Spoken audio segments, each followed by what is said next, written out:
Humankind Together We Rule is Amplitude's first expansion for Humankind, and because of that, the studio really needed to knock this one out of the park. However, there have been quite a few bugs that have middled the experience for a lot of players, unfortunately, and I wanted to dive into what is going on behind the scenes, the reception for Together We Rule, and whether it had a significant impact on the player numbers for Humankind, as that has been a main contention point for the studio and the fan base.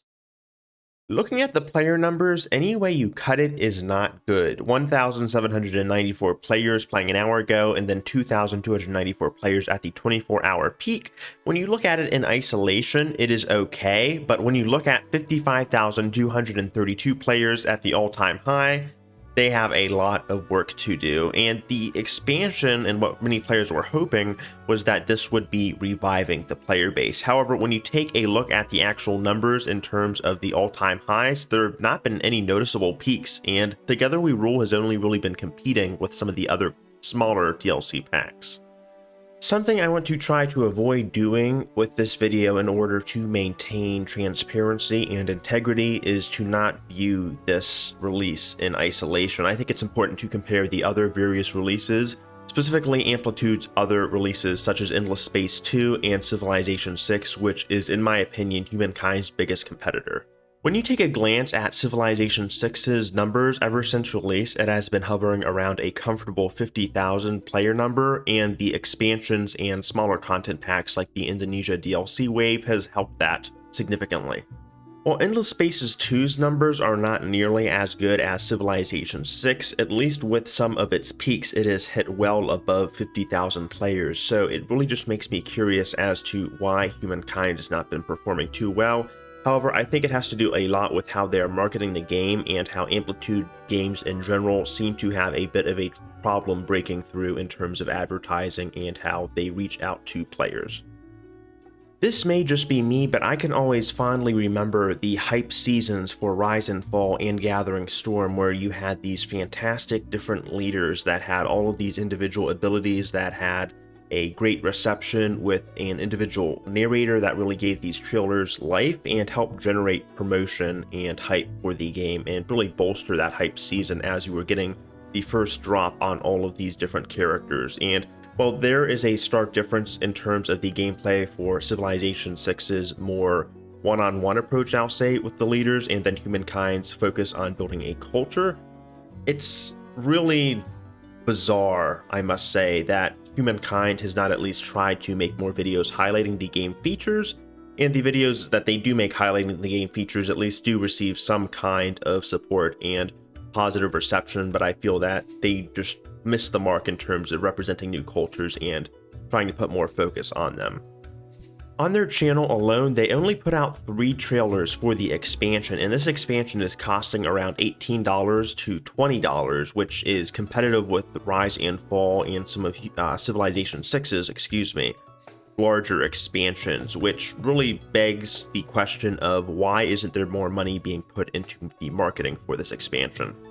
The overview trailer even got a decent amount of views, clocking in at roughly 60,000 views, so it's just so strange to me, again, that there is not more emphasis behind trying to engage with the players, the viewers, and highlighting more of what the expansion has to offer so that they're not confused with the various bugs or the various features when they first load the expansion into the game and try to test it out.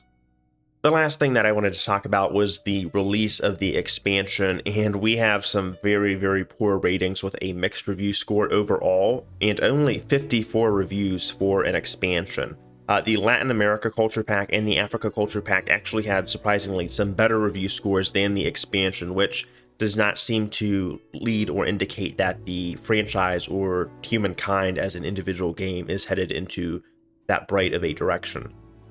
Some of the most damning critiques that I have found on the Steam reviews themselves, and I kind of have to agree with them to an extent, is that a lot of the features seem rehashed, similar to what Civ 6 Gathering Storm provided, which was roughly 2 to 3 years ago. I feel like I am getting very, very old.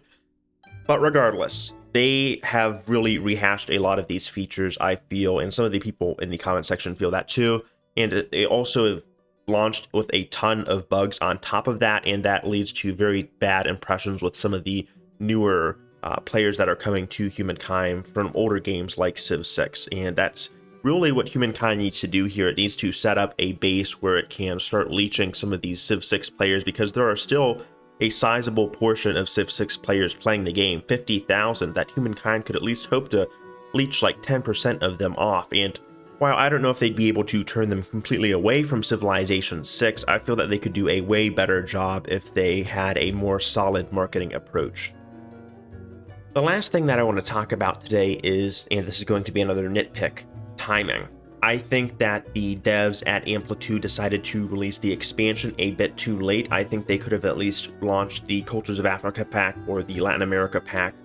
maybe just as a one-off culture pack or content pack, and then gone ahead with the expansion. I think Humankind has been sitting around for a year too long without any substantial changes, and because of that, I feel like many of the players that have felt the game getting too stagnant for them just simply out and left without giving any thought to returning to the game in the first place, and they have just been soured overall, perhaps on Amplitude games as a whole. I have also received quite a lot of bugs while playing this game, which is really disappointing, knowing Amplitude and having seen much better release patterns from them in regards to quality testing at the very least. So I hope they at least get this ironed out, but I think this is a big wake-up call for Humankind fans and the Amplitude devs in regards to their gameplay reception and what they should look for in the future. I am by no means a marketing dev or expert, but as someone that has been playing strategy games for what is essentially their entire life, and I know many of you have also had that similar, I guess, pedigree. I wouldn't consider it that, but I think there's a lot the devs could learn and in regards to how they approach things here. So that's just my 2 cents here.